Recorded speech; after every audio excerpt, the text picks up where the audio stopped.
다음 세대가 우리보다 더 예수님을 잘 믿고 또 그렇게 나라와 조국의 귀한 기둥들로 세워져 갔으면 좋겠습니다. 제가 이렇게 예수님을 믿고 살아가 보니까 이 믿는 것은 너무 좋습니다. 우리 아이들이 내 삶에 어떤 좀 이렇게 부족하고 고생스러운 것은 안 닮아도 좋겠는데 이 믿는 것은 더 잘 믿었으면 하는 것이 정말로 이 믿음과 신앙이 사실이기 때문에 그런 것 같습니다. 그런 더 복된 다음 세대가 또 일어날 수 있는 은혜가 있게 되기를 바랍니다. 오늘 우리가 누가복음 15장에는 세 가지 비유가 나옵니다. 이 세 비유는 각각 이렇습니다. 어떤 양을 치는 사람에게 양 100마리가 있었다. 당시에 양 100마리도 큰 거죠. 어쨌든 양 100마리가 있었는데 그 중에 한 마리를 잃어버렸습니다. 그래서 이 사람은 나머지 양 99마리, 99마리를 덜에 두고 이렇게 얘기하고 있습니다. 이제 이 덜에 두었다는 것은 방치했다 이런 뜻은 아니고요.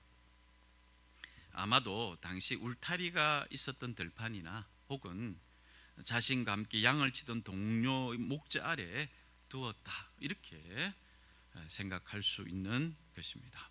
자, 그렇게 두고 목자는 그 한 마리 잃어버린 양을 찾아서 이제 찾다가 결국 찾아서 무사히 그 잃어버린 양을 데리고 돌아온다 그런 내용이지요.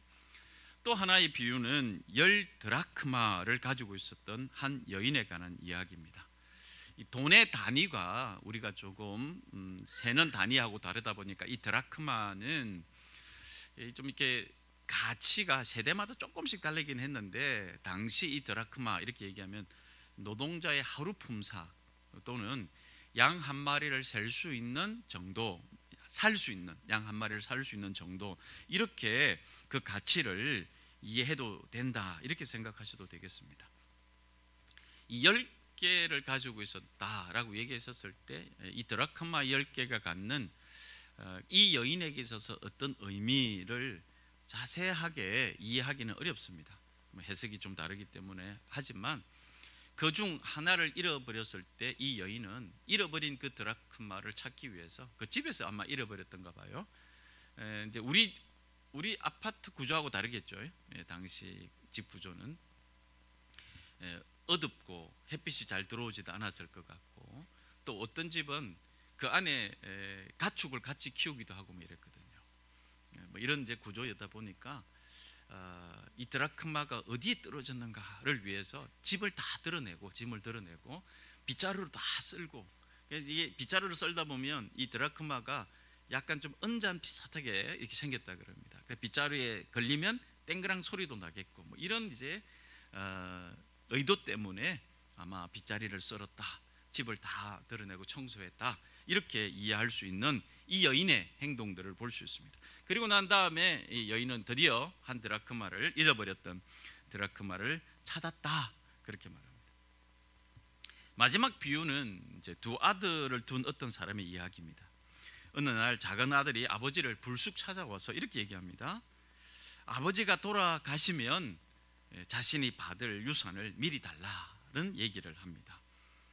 마치 아버지가 언제 돌아가실지 자신은 기다릴 수 없으니까 미리 유산을 달라는 소리처럼 들리는 둘째 아들의 이 말은 오늘날도 그렇겠지만 당시에는 더욱 용납이 되지 않는 말이었습니다.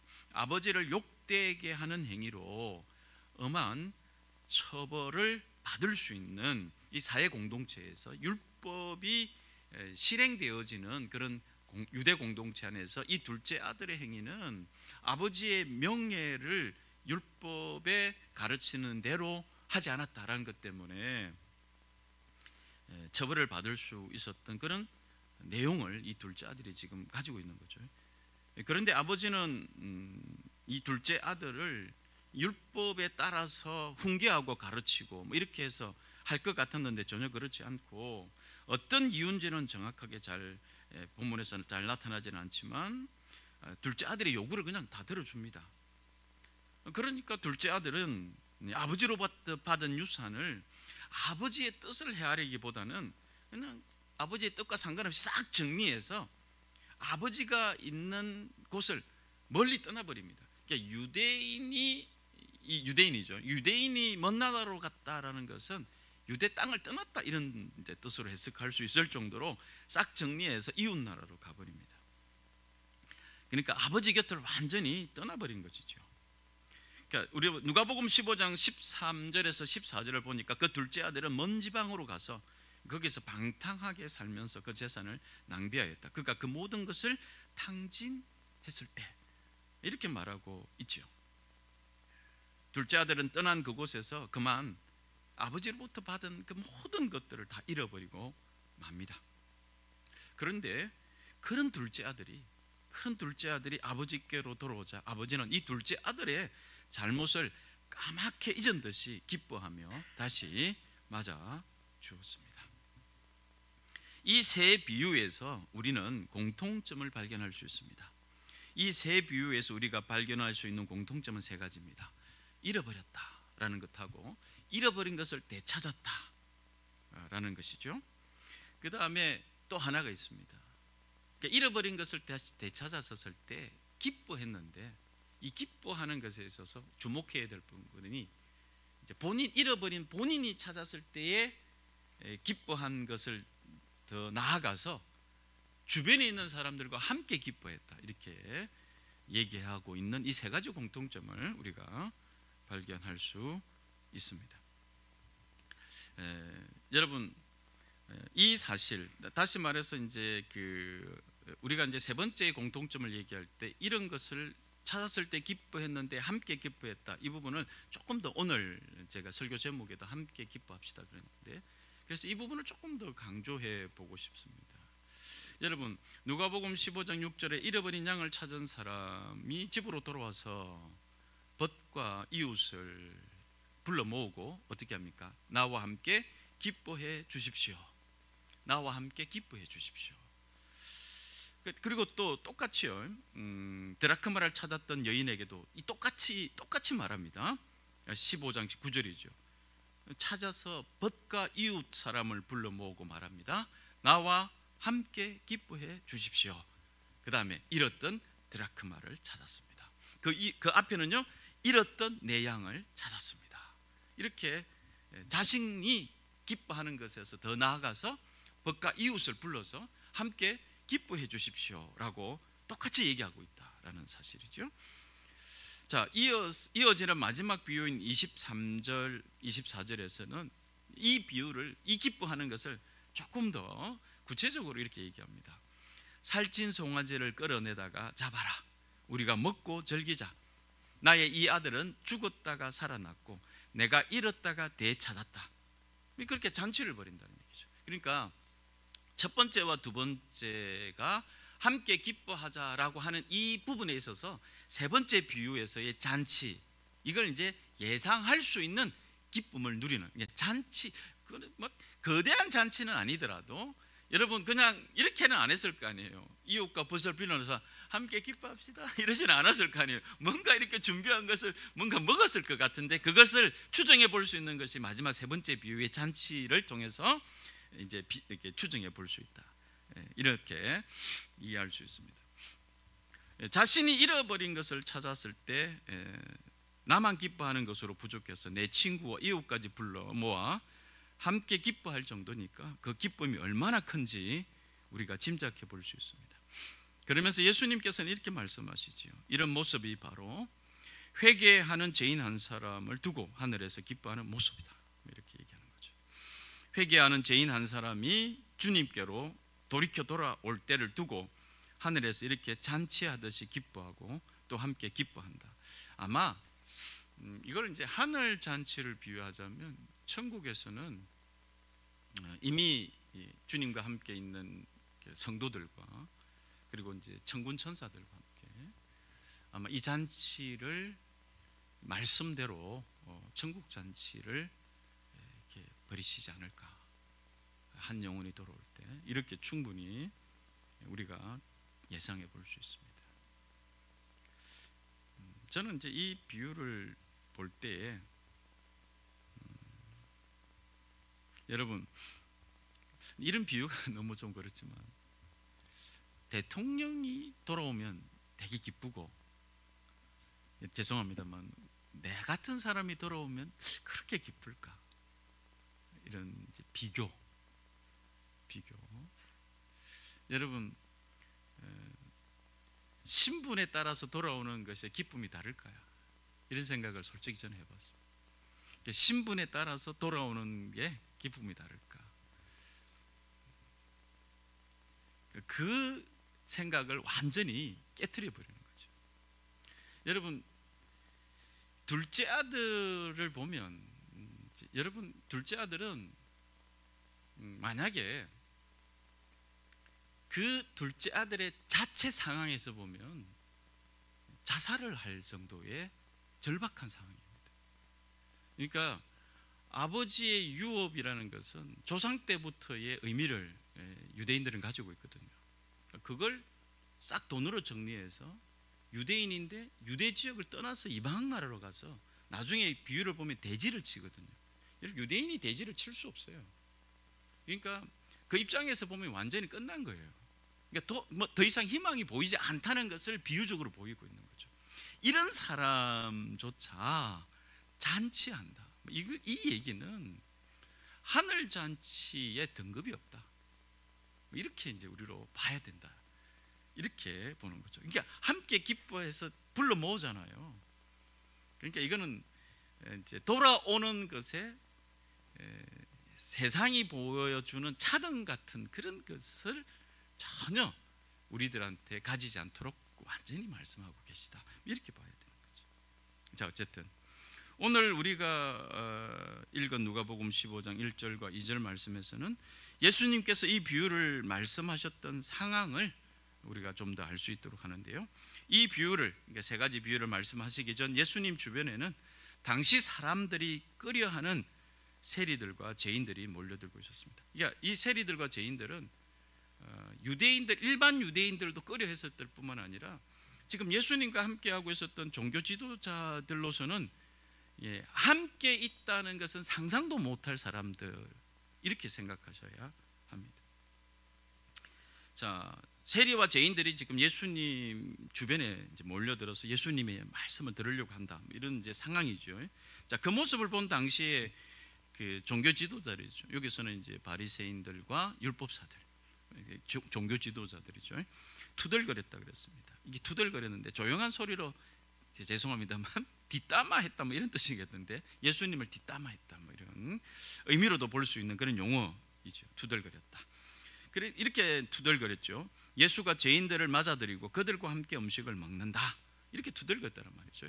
근데 이 말의 뉘앙스를 제가 좀 이렇게 좀 들어가 보면 이 말의 뉘앙스는 저런 부정한 죄인들과 어울리고 함께 음식을 먹다니 예수라는 저 사람도 역시 죄인이라는 말인가? 저들과 똑같은 율법을 모르는 수준의 사람이 혹 아닌가? 그렇다면 그런 사람과 우리가 함께 할 수 있겠는가? 이런 무시와 조롱의 뉘앙스가 좀 저는 느껴졌어요. 예수를 향한. 자, 이런 상황 가운데 3절은 이렇게 기록하죠. 그래서 예수께서는 그들에게 이 비유를 말씀하셨다. 이렇게 얘기하죠. 그렇다면 이 세 가지 비유를 당시 상황에 적용해 본다면 세리와 죄인들은 아마도 잃어버린 양, 잃어버린 한 드라크마, 잃어버린 둘째 아들에 해당하는 사람들일 것이고 이들이 지금 예수님께로 가까이 나와서 그분의 말씀을 들으려 한다는 것은 새 비유에서 나타나는 잃어버린 것을 다시 찾은 것을 의미한다. 이렇게 이해할 수 있겠습니다. 이것은 곧 세리와 죄인들이 자신의 죄를, 잘못을 회개하고 이제 돌이켜서 주님의 말씀을 들으려 한다라는 의미입니다. 잃어버린 것을 되찾았다는 것은 자기가 죄인이다, 아니다, 뭐 이렇게 다른 뭐 나도 먹고 살려고 그러는 것이다. 뭐 이렇게 세리들은 뭐 그럴 수 있거든요. 먹고 살려다 보니까 어쩔 수 없다. 뭐 그럴 수 있는데 이걸 받아들인 거죠. 나는 죄인입니다. 받아들이는데 그치는 것이 아니라 돌이켜서 죄를 용서해 주실 분에게로 가야 된다는 거예요.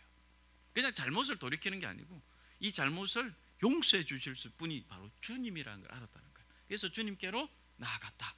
이렇게 이제 얘기하는 것이니까 이게 바로 이런 것을 되찾았다. 바로 그 상황이라는 거죠. 자, 그래서 주님은 투덜거렸던 종교 지도자들의 조롱과 비난에 대해 오히려 회개하는 죄인으로 인해 천국에서 잔치가 펼쳐지는 너무나도 기쁘고 기쁜 일에 하나님의 율법을 너무도 잘 알고 있는 너희가 당연히 이런 상황에서 함께 기쁨으로 나와 함께 참여해야 한다. 그런데 너희들은 그렇지 않다. 이렇게 이제 얘기하시는 것 같다는 거죠. 짐작은 하셨겠지만 오늘 설교의 초점은 이 기쁨에 있습니다. 하나를 더 보태자면 함께하는 기쁨이라는 거죠.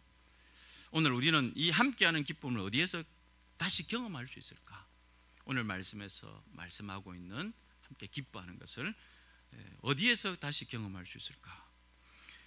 여러분, 믿는 이들이 모인 예배 공동체, 믿음의 공동체로 모인 교회에서 경험할 수 있어야 합니다. 함께 기쁨을 경험할 수 있는 곳입니다.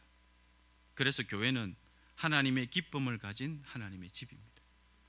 교회는 회개하는 죄인 한 사람으로 인해 기뻐하고 기뻐하는 천국의 잔치가 이 땅에서 미리 경험되어지는 곳입니다. 그리고 그런 곳이어야만 합니다. 그래서 이 모습을 저는 환영하고 환대하는 집이다, 이렇게 부를 수 있다고 믿습니다. 물론 세상에 존재하는 교회는 여전히 불완전하고 부족할 수 있지만 그럼에도 세상 어디에서도 경험할 수 없는 주님께로 돌아온 한 사람으로 인해서 또 돌아와서 함께 있는 그 사람들로 인해서 기대하며 기뻐하고 환영하고 환대하는 곳이어야 한다는 거죠. 그가 누구든 어떤 사람이든 심지어 자기 발로 유산을 받아 멀리 나가서 재산을 완전히 탕진하고 방탕하게 살다 돌아왔을지언정 주께로 돌아왔다는 것, 주의 말씀을 들으려 한다는 것, 바로 이 모습에서 주님은 환영과 환대를 하시겠다, 이렇게 말씀하신 것이고, 주님이 그렇게 하시는데 주님의 백성인 저와 여러분도 함께 주님의 환영과 환대에 있어야 한다라는 것입니다. 이렇게 함께 기뻐함으로 일어나는 환영과 환대가 우리 안에, 우리 교회 공동체 안에 있기를 바랍니다. 하지만 이런 환영과 환대가 일어나지 못하게 하는 요인들이 우리의 연약함 가운데서 발견될 수 있습니다. 먼저는 오늘 본문에 등장하는 저런 사람들과 함께 밥을 먹다니 나는 저런 사람들과 어울릴 수 없어 라는 바리새인과 율법학자와 같은 이런 종교 지도자들의 태도나 방탕하게 살다가 빈손으로 돌아온 자신의 동생 때문에 기뻐서 잔치하는 아버지의 모습이 못마땅한 큰 아들의 태도처럼 자기중심적인 태도, 그러니까 나와 하나님의 관계가 개인적이라는 것은 사실인데 이것이 자기중심적인 신앙이 되어서는 안 된다라는 교훈입니다. 기뻐하는 것이 자신의 기준과 조건에 맞아야 하는 것이죠. 이런 태도는 자신도 잔치에 참여하지 못할 뿐만 아니라 잔치가 일어나는 그곳을 환영과 환대가 일어나는 천국으로 함께 도모해 갈 수 있는 능력이 없습니다. 다른 사람들이 불편하고 왜 저 사람이 환영받아야 하는지 도저히 이해할 수 없는 마음은 마치 주님의 잔치에 불평하며 자신은 그들과 다른 잔치에 있고 싶다는 것과 똑같습니다. 잔치를 차별해달라, 이렇게 생각하는 것과 똑같죠. 이런 마음을 주께로 돌이키지 못한다면 여러분 회개한 것이 아니죠. 결국 천국 잔치는 자신의 기준으로 선택적으로 일어나야 한다고 생각하는 비극적인 신앙의 태도를 가지게 되는 것은 정말 비극이죠. 정말 비극입니다. 주님께서 원하시는 것은 주께서 베푸신 잔치에 모두 함께 참여하여 기쁨을 나누는 것이죠. 또 다른 방해 요인으로서는 지극히 개인 자기 중심적인 것과 연결되어 있는 태도인다고 생각하는데, 조금 다른 부분이 있어서 이 부분도 고민해 봤으면 좋겠습니다. 개인주의적인 태도입니다. 개인주의적인 태도. 자기 중심적인 게서부터 개인주의가 나오긴 하지만, 오늘날 이제 우리가 살고 있는 사회에서 자기 중심적인 것과 개인주의적인 부분이 문화적으로 조금 다른 부분이 있어서 개인주의적인 태도를 고민해야 된다, 이렇게 말하는 거죠. 요즘 한국 교회에서 많이 일어나는 일 중에 하나가 이런 관계적인 측면에 있어서 개인주의적인 부분을 닮아서 교회 안으로 들어오고 있다, 이런 이제 우려가, 저희들이 우려하는 것이죠. 다시 말하면 환영과 환대를 불편해하는 겁니다. 그냥 조용히 교회에 있다가 예배를 드리다가 가기를 원하는 사람이 많아지고 있는 것이 교회 현실이죠. 이 모습은 밖에서 식당에서 혼자 밥 먹는 사람들이라든지, 그리고 혼자서 뭔가를 하는 일에 익숙해져 있는 문화, 그 문화 아래에 많은 사람들이 당연하게 생활하고 있는 것과 관련이 있는 것 같습니다. 요즘 이제 젊은 사람들은 이제 그런다 그럽니다. 식당 주인이 자신을 알아보고 인사를 하기 시작하면 저는 더 이렇게 반찬이라도 더 줄 것 같아서 고마운데 식당 아줌마가 알아주면 얼마나 좋습니까? 반찬이라도 더 주겠죠. 뭐 조금 이렇게 하면 이제 막 정감 있게 얘기할 수 있는데, 그러니까 그렇다 그러더라고요. 식당 주인이 자신을 알아보고 인사하는 순간 더 이상 그 식당을 가지 않고 다른 식당으로 간다, 이런 얘기를 듣습니다. 이런 사람도 있다, 이런 얘기죠. 다 그렇지는 않겠지만, 그냥 죄송합니다, 나 때 이렇게 얘기하면 기분 나쁠 수 있는데 어쨌든 나는 좋거든요. 식당 주인을 알아보면 좋은데, 이제 그런 순간에 이제 그 식당을 안 가는 그런 경우가 요즘 이제 세대에 이제 좀 흔하게 보이는 그런 현상이다, 이런 얘기를 들은 적이 있습니다. 아는 척 해주고 가까워지는 게 부담스럽다, 이런 얘기죠. 자, 교회가 이런 현상에 부합하여, 그러니까 이런 현상을 교회가 끌어들여서, 교회 안으로 끌어들여서 혼자 예배하고 조용히 돌아가는 것을, 여러분 골방에서는 그래도 돼요. 자신의 골방에서는. 그러나 공동체에서는 골방에서부터 나와야 한다는 그런 시간이에요. 그러니까 공동체가 있다는 것은 너의 신앙이 사실인지를 경험해라, 실천해라, 이런 장이거든요. 이런 장이거든요. 여러분 계속 혼자만 있으면, 그래서 이제 누군가 이제 같이 있는 것이 불편한 것을 공동체에서 함께 극복해 나가도록 저는 이렇게 부르셨다고 보거든요. 만약에 이게 잘 안 되면 나중에 주님하고 불편하지 않겠어요? 나는 주님하고 계속 있어서 편한 것 같은데 막상 주님을 보면 불편해지면 어떻게 할 거예요? 그냥 내가 기도할 때 주님으로 계속 계시고 이렇게 얼굴과 얼굴을 안 봤으면 좋겠습니다. 뭐 이러면 어떻게 할 거냐고요. 뭐 이런 혼자만의 염려, 여러분이 염려할 건 아닌데 그런 염려가 솔직히 좀 있다, 이런 거죠. 그래서 교회가 이런 혼자 조용히 예배하고 조용히 돌아가는 이들을 부담스럽게 하지 않고 최대한 편안하게 왔다가 예배드리고 돌아가도록 해줘야 된다, 이렇게 동의한다면 저는 더 이상 교회가 아니다, 이렇게 생각합니다. 그러니까 그분들을 귀찮게 하자, 그런 얘기가 아니라, 여러분 그런 자리에서 공동체를 경험할 수 있도록 교회는 힘써야 한다. 방향성이 그래야 된다. 그런 방향성조차 잃어버리면 안 된다, 바로 이런 것을 얘기하는 거죠. 혼자 계속 왔다가 그냥 갈 수 있어요. 그러니까 그것이 옳으니까 놔둔다, 이런 뜻이 아니란 말이죠. 나도 처음에는 그랬는데 이제 이 공동체를 알면 그러지 않을 겁니다. 이런 방향을 가지고 그분을 본다, 이런 뜻이어야 된다는 거죠. 교회는 주님과 함께 기쁨을 누리는 그런 하늘을 땅에서 구현해내는 유일한 단체다, 기관이다, 이렇게 확신하게 됩니다. 자기 중심적이며 개인주의적 태도는 세상이 바라고 원하는 유혹입니다. 또는 세상을 끌어들이는 자기만의 독특한 방식, 말씀을 따르지 않는 자기만의 방식을 고집하는 이런 유혹일 수 있습니다.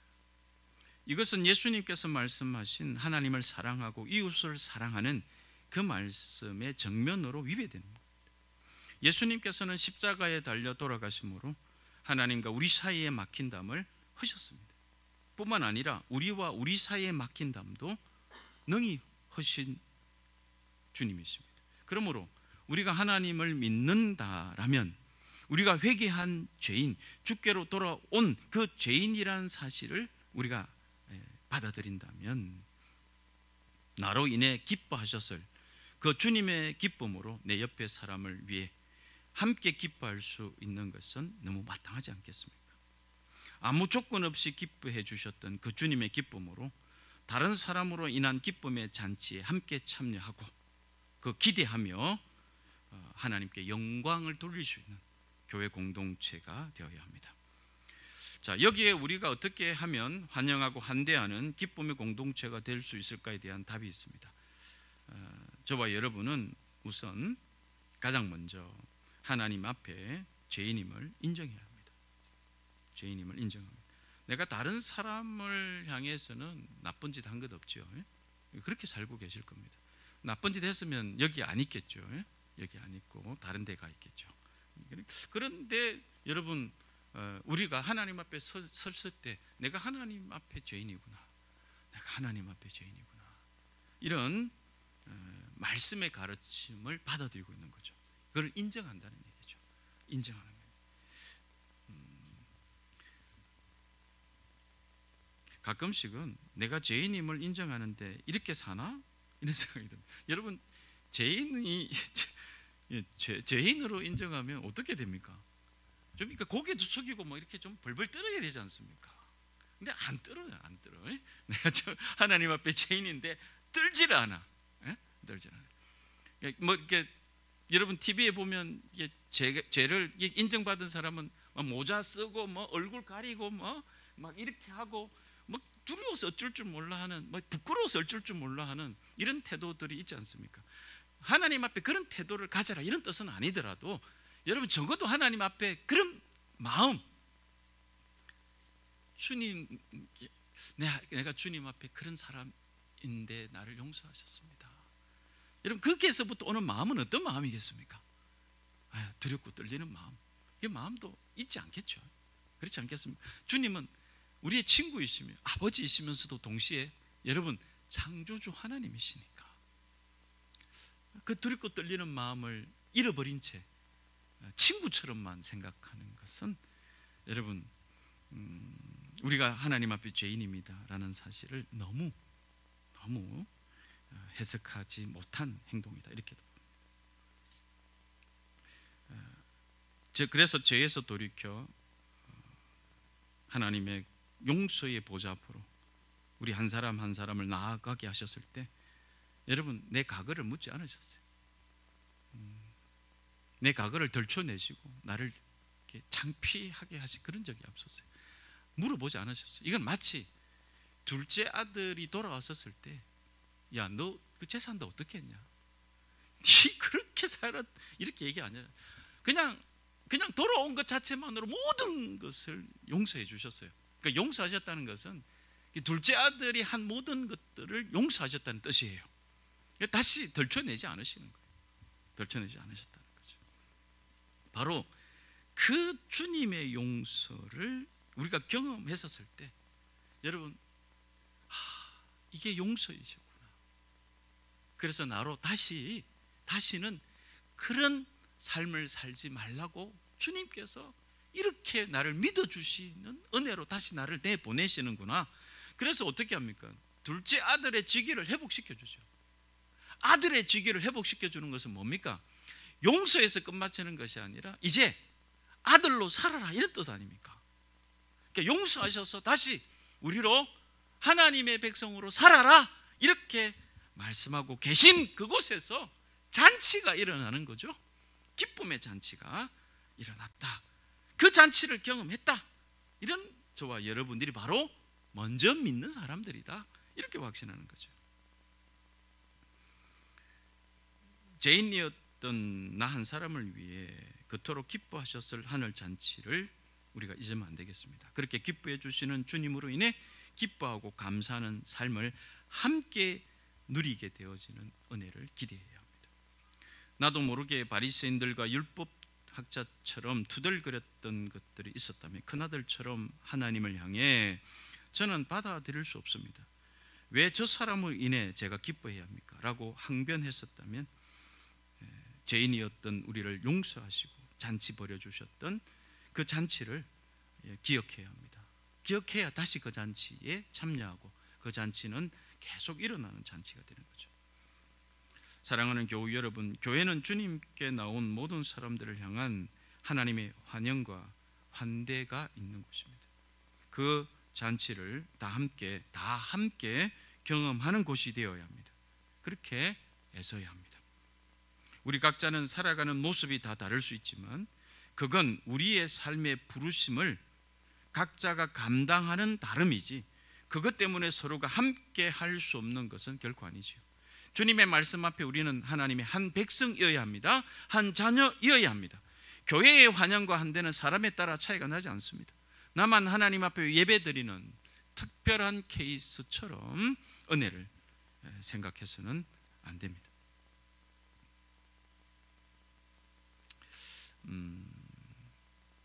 혹시 이제 그 기뻐한다 그랬을 때 함께 기뻐할 수 있다 이 내용에 있어서 제가 이제 설교하면서 좀 고민스러운 부분이 그래요.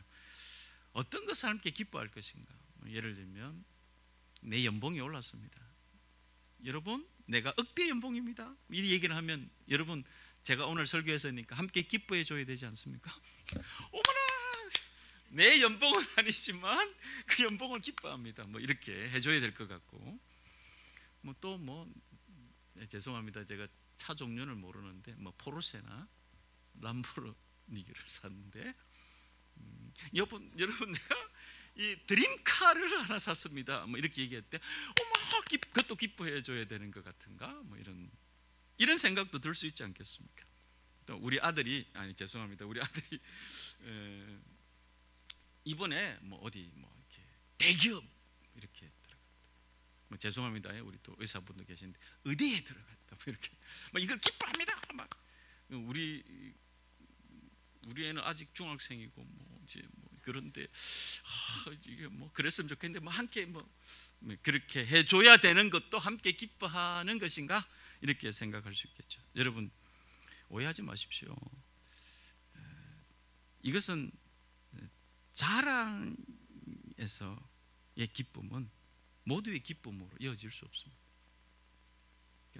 이 기쁨은 모두가 기뻐할 수 있는 기쁨이죠. 여러분 그것도 기쁨이긴 한데 여러분 그건 이제 믿는 우리들한테 모두가 다 그럴 수 없잖아요. 그러니까 모두에게 기쁨은 여기서 정해져 있어요. 뭡니까? 주께로 돌아왔다는 거예요.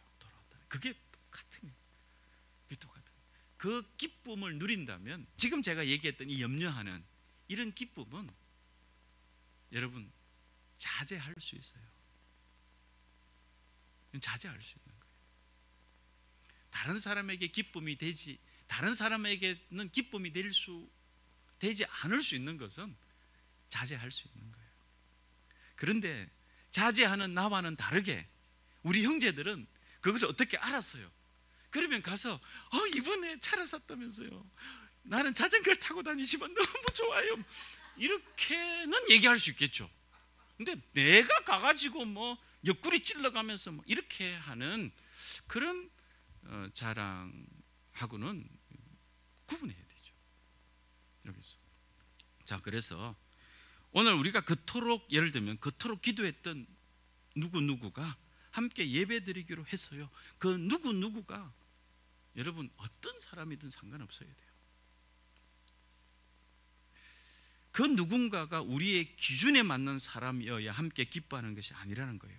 그러니까 하나님께로 돌아온 우리와 한 형제가 되기로 한 그 사람, 그것이 우리가 함께 기뻐할 수 있는 것이라는 거죠. 그래서 우리가 함께하는 기쁨, 함께 하고자 하는 기쁨은 누구나에게의 기쁨인 구원의 기쁨이라는 거예요.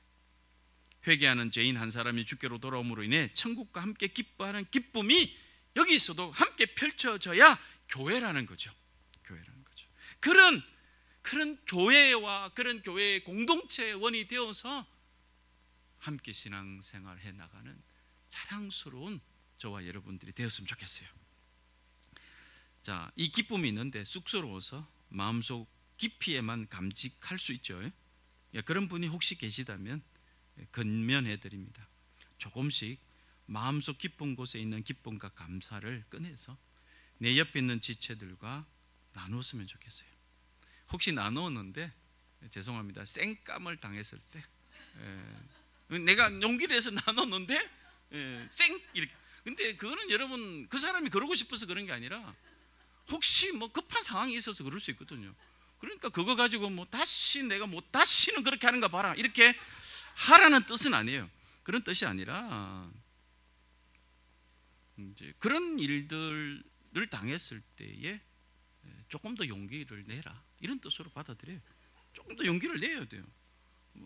여러분 어떻게 형제가 쌩까겠어요? 그러지는 않아요.